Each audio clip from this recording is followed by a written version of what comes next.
नुकताच लोकसभेचा निकाल लागला। यामध्ये बीडमधून भाजप नेत्या पंकजा मुंडे यांचा पराभव करत बजरंग सोनवणे यांनी विजय मिळवला।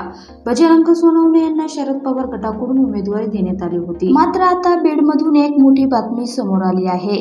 बीडचे नवनिर्वाचित खासदार बजरंग सोनवणे यांच्या कारचा भीषण अपघात झाला आहे। बजरंग सोनवणे यांच्या ताफ्यातील गाडी बजरंग सोनवणे यांच्या गाडीला धडकली। या अपघातामध्ये काही जण जखमी झाले आहेत। जखमींवर उपचार सुरू आहेत। रात्री उशिरा बजरंग सोनवणे यांनी मराठा आरक्षक आंदोलन मनोज जरांगे पाटील यांची भेट घेतली।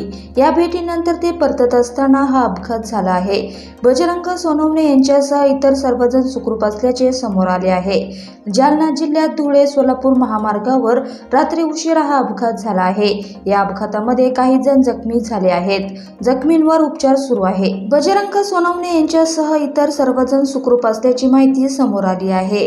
हा अपघात इतका भीषण होता की या अपघातामध्ये बजरंग सोनवणे यांच्या गाडीचे मोठे नुकसान झाले आहे। या अपघातामधून ते सुखरूप बचावले आहेत।